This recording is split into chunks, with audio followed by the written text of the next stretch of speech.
right now. I just want to keep dancing right now. I want to give it up for Mr. DJ Jerry because DJ Jerry is killing the music today. Okay. So excited. So I'm hopefully you guys have got the opportunity to just take a little refresher break. But we are back with our last keynote speaker, and this guy is amazing. But I am honored to introduce to you our district director who's going to be introducing him. And so let's please welcome Miss Anwisha Banerjee to introduce our last keynote speaker. Anwisha, Hi, Carlos. how are you? I'm doing fantastic. It's just 1 a.m. in the morning in India right now. Oh, you're in India? Yes, I am. I am loving you right now, okay? Thank you for that I'm loving commitment. this all-day event. It's been fantastic. I hope that the music that was just played kind of brought a little bit more energy to you then, right? And some coffee. And some coffee. I love it. Well, I am very excited about our last keynote speaker. So Me please, too. yes. Me too. Well, it's my utmost pleasure to introduce our next keynote speaker, Roy Ganga, DTM. He's in the International Board of Directors this year. He is a top rated keynote speaker delivering motivational and inspiring talks on leadership, change management, creativity, innovation, self confidence, and finding your purpose. He has over 30 years expert management experience leading people through effective listening, giving, and receiving feedback, conflict management, delegation, cultural diversity, and ethical leadership. He's the president and founder of Energize Your Voice. His passion for motivating and inspiring people drives him to connect with other individuals, to inspire them and motivate them to realize their full potential. Roy is the recipient of multiple awards for his outstanding leadership, communication, and community services globally. Distinguished Toastmasters Roy Ganga served as district governor from 2010 to 2011 in District 14, Georgia, and as Region 8 advisor from 2017 to 19. He is a recipient of Toastmasters International Presidential Citation Award and currently serves on the board of directors, Toastmasters International 2020 to 2022. It is my pleasure to introduce my friend, my mentor, my inspiration, and distinguished Toastmasters, Roy Ganga. Roy, the stage is all yours. Thank you. Thank you very much, Madam District Director Banerjee. Oh my gosh, I can't believe you are in India and participating here. That is what commitment is all about, ladies and gentlemen. Give a big round of applause for your District Director for stepping up here. Wow. Good afternoon, everyone. And thank you for the invitation for me to join you at this special winter extravaganza in District 14. It's good to be back home where my Toastmasters journey started. And some of you heard Anwisha mention, I was a district governor in District 14, so this is home for me. It's good to see so many smiling faces and people that I remember here this afternoon. I saw the lineup of presenters for this event today, and they were definitely top-notch. I feel blessed to be among them. So good job to whoever coordinated this to get all these speakers out there. It is a great opportunity for members to be inspired by others and at the same time learn and grow. This has been an unprecedented year for all of us. We have been self-isolating away from our families, away from our colleagues, caring for family members, and worrying about what is going on in our communities. The season came and went. People got married, children were born, and we even lost friends and loved ones. But the situation remained the same. When will it end? We don't know. Hopefully soon. A vaccine is on the way. Maybe that's going to solve the problem. I remember welcoming 2020 with the usual salutations of wishing you a happy and prosperous new year. The year was touted as the year where our vision would be clear and bright. You know, that 2020 vision, where did that go? This year is almost over, and we are forced to adapt to a new way of living, which has challenged many of us. Some of us adapted well, while others still struggle to adapt to the challenges this pandemic has created, financially, morally, or mentally. But out of every crisis, there are some opportunities. And in the midst of change, new approaches are required. This pandemic made us more resilient, compassionate, and creative. And let's be honest with ourselves, it made some of us more grumpy. Now, we find ourselves leveraging skills through a crisis, skills we did not yet think we mastered, and using our discomfort to forge a new paradigm. We begin learning new skills and techniques to succeed in our professional and personal lives, some of which we develop right here in our clubs, such as effectively managing online meetings, leading through a crisis, communicating on camera like what I'm doing. Who remembered that project? And expanding our virtual connections. Keep honing and applying these newfound skills, which will set you apart from your peers and competitors. I will share a brief personal story with you. Every year, I spend most of October in Toronto, Canada, with my mom for her birthday. She is a very strong, liberated woman who took on both parenting roles for me and my 4 siblings. This year, she celebrated her 91st birthday. Due to travel restrictions, I was unable to be there with her. However, we celebrated in this new environment virtually. We tried Zoom, we tried Skype, WhatsApp, Facebook, anything that would make her comfortable. And yes, ladies and gentlemen, she loaded each of those applications by herself on her tablet.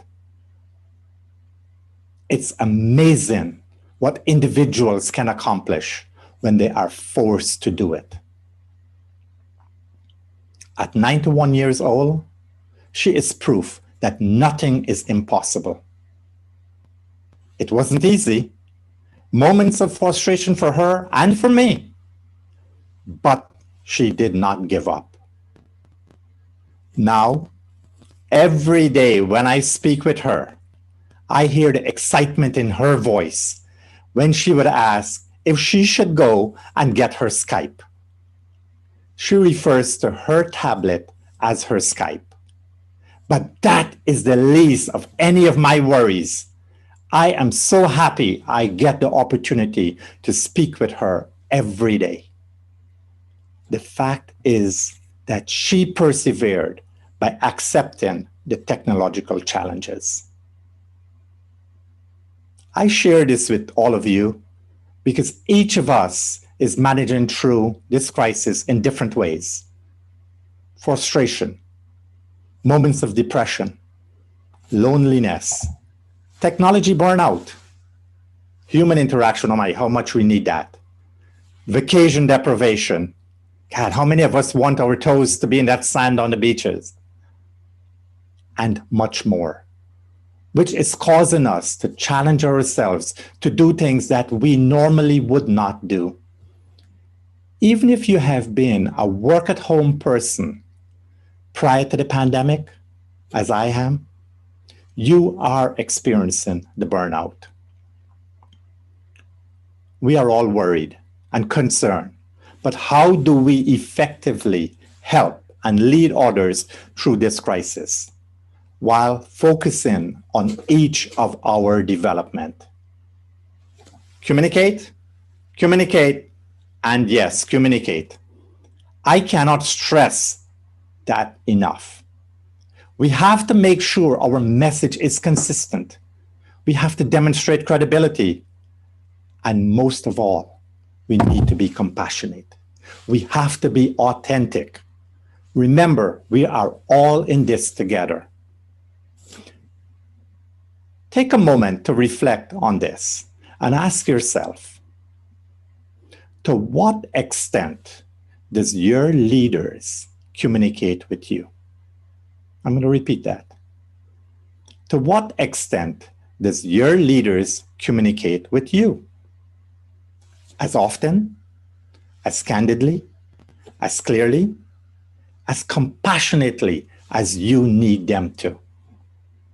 I will ask my tech support team to launch a poll so that you can answer that question, because I'm curious to see what your response is. And you'll have 1 minute to respond to that once the poll is launched. So tech, can you launch that poll for me, please?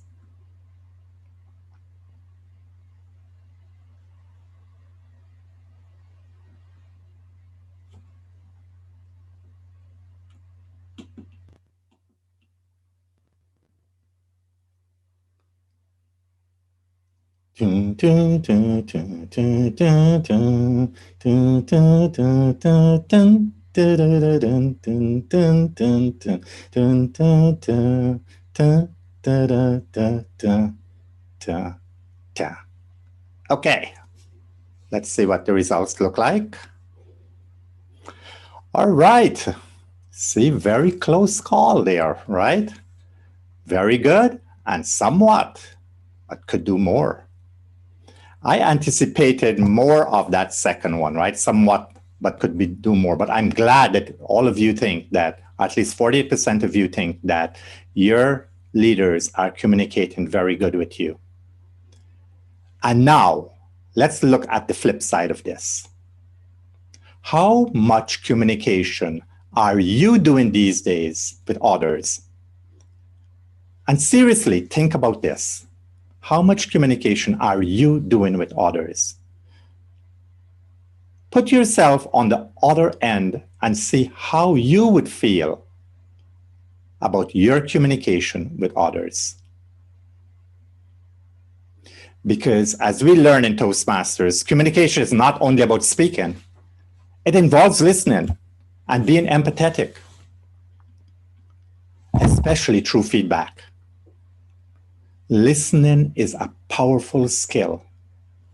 These days, we need to focus and we need to show that caring and empathetic side of us. When last have you picked up the phone and called a fellow Toastmaster, a member of your club, just to find out how they're doing, just to find out how they are managing through this crisis? As leaders, we need to be skilled communicators. We need to be skilled enough in countless relationships at the organizational levels, in communities, in groups, and sometimes on a global scale. You need to think with clarity. We need to express ideas and share information with a multitude of audience. Next, leaders need to stay focused on the situation. We need to change our mindsets, not only to look at things the way they were prior to the crisis. One of the reasons returning to normal may be difficult is because we may not know what normal is. What was normal in January is no longer. The roles and responsibilities of leaders have dramatically changed over these past 6 to 9 months. Prior to COVID-19, leaders focus on innovation, growth, and profitability.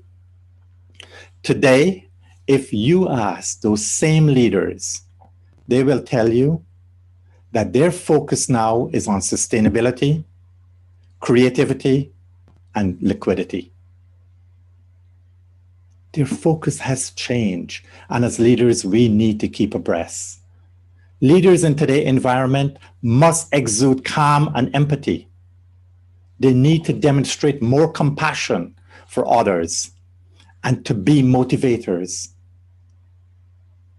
As a leader, you continue to examine the situation until you have a clear picture of what normal means.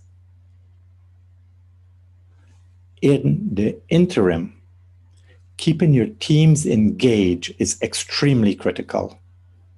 As such, you would have to redefine the expectations in response to the situation and make sure it's absolutely essential. Keep in mind, a crisis is no time for vagueness. Set meaningful expectations with input from your teams and serve as a mentor to help others through this modernization era, optimizing the use of technology. Additionally, we need to show our creative and innovative side. Since processes have changed from the way we did things, we need to have the fortitude to expand our mindset and find innovative ways to more effectively perform our roles. Having that creative mindset will help as we strategize on planning and goals development. It is simply the creative how of the why. Why we want to do something and how we plan to achieve it. So let's say that together one time. The creative how of the why. If we can all manage this, then it would make our challenges less of a problem because we are all in this together. And our collaborative minds can create amazing and innovative solutions. The crisis will be over and the new working environment will arise, knowing that not all storms come to disrupt our lives. They come for a reason, and I really believe that this crisis came here for a reason, to wake us up. Some come to clear our paths. During uncertain times, a strong culture of learning is the basis for a successful adaptation. We have already begun to see the changes with more and more technology-driven applications and meetings, and making that global connection even more possible.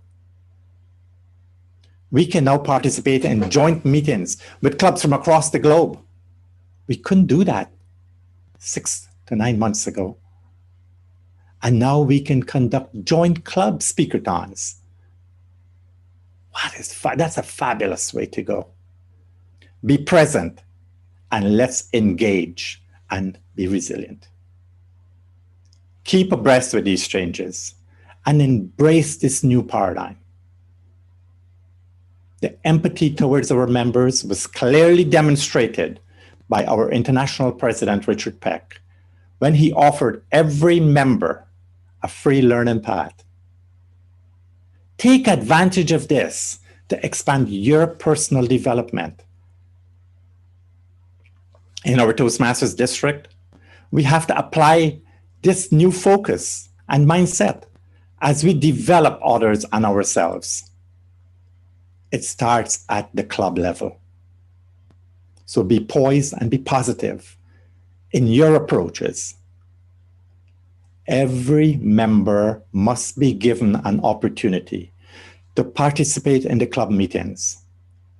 Every member should have a mentor who guides them through the process.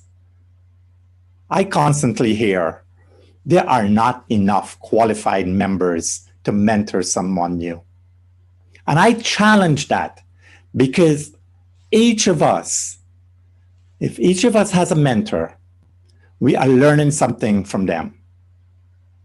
If I'm a member in a club, let's say for 2 to 3 months, what disqualifies me from mentoring a new member?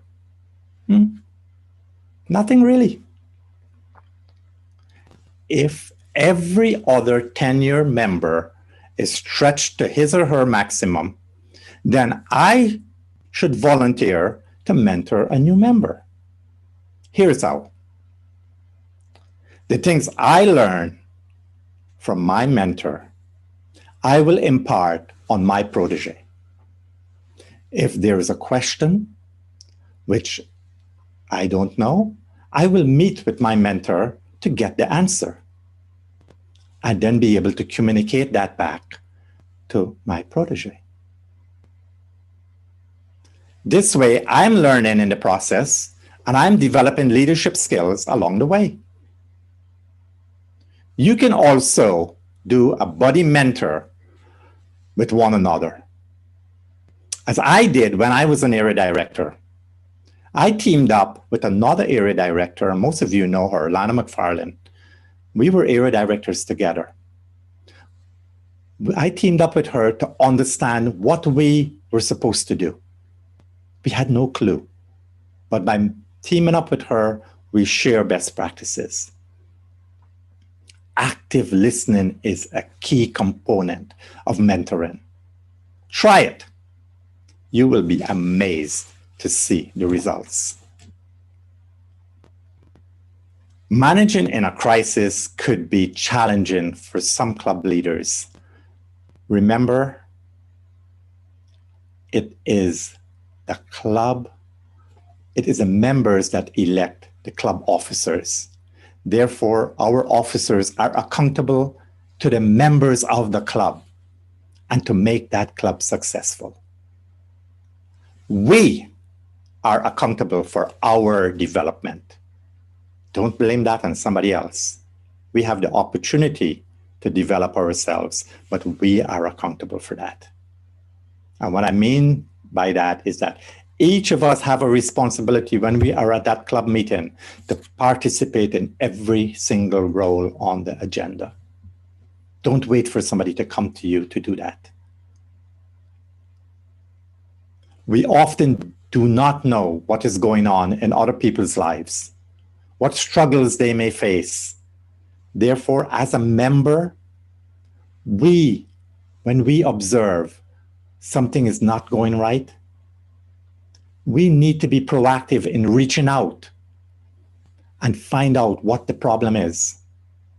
As a leader, if you find that due to life changes, it may prevent you from leading effectively, let others know so they may be able to step in or probably replace you. Some people think it's a failure to step aside, but if there is one takeaway from this message here today, that would be, it is absolutely not a failure to step aside. It will be a failure if you stay and struggle to fulfill that role. Just remember that. It is a similar situation for the district leadership, from area director all the way up to district director level. And as I mentioned earlier, demonstrating creativity and compassion while communicating and listening is vitally important. It reduces emotional distress caused by the unknown, and it diminishes the fear and demonstrates to the team that their leaders are concerned and involved. Your leadership will grow exponentially as you navigate these challenging times. Remember, Toastmasters is a laboratory for all of us to practice and get better. Share ideas and network with one another so we can apply these transferable skills to our professional lives. Our future is bright. It will ignite, and you will feel that passion. Challenge yourself to be a better Toastmaster by the end of this Toastmasters year. And encourage your friends and acquaintances to come on this journey with you. Let them see firsthand how this program can transform their lives. I've had the privilege to work with some of you over the years and have seen each of you progress to a more confident and effective leader. I see Anwish is smiling there. Now it is time to demonstrate these attributes of great leadership by committing to helping others find and energize their voice, so they too can transform their lives to be better communicators and leaders and be able to thrive in this uncertainty. Throughout this crisis, I have seen districts and clubs across the world celebrate successes in grand style. And in spite of what is happening, you celebrated many of those successes by recognizing members' achievements earlier today. And also on your social media platforms and websites. I do pay attention. You know, some of you call me Facebook stalker, but that's the way I keep up with what's going on. Just like how my mom challenged herself to embrace and find joy navigating a new experience, each of you can find a similar way to manage with resilience through times of uncertainty. This is not the year to get everything you want. This is the year to appreciate everything you have. I'm still trying to figure out how I will welcome 2021. I don't know if I need to say Happy New Year, because I'm not sure if it's going to be a happy year yet. I'm waiting to see what's happening with this vaccine. Thank you again for giving me this opportunity to speak with you. Keep forging forward, my friends. Better days will soon be here. Thank you once again. Happy holidays to all of you. Stay safe, stay healthy, and stay positive. Madam District Director. Thank you, Roy. I'm going to turn it back to Carlos. Thank you, Anwisha. Roy, I just want to say a couple of things about what you did today. First of all, just thank you for bringing a level of humanity with the experience regarding your mom. I just thought that was so wonderful, that her being 91 and her being very resilient and persistent to make sure that she could touch bases with you all. That was an absolute amazing story. And happy birthday to your mom being 91. I thought the other thing that you said was, we need to communicate, communicate, communicate. And what you did today is that you communicated clearly, candidly, compassionately, and creatively. And you wrap that in empathy. So thank you so much for just being a mentor to our whole district, okay? Our entire district and what you've done. Thank you so much for just inspiring us to be our keynote speaker, the last keynote speaker that we had today.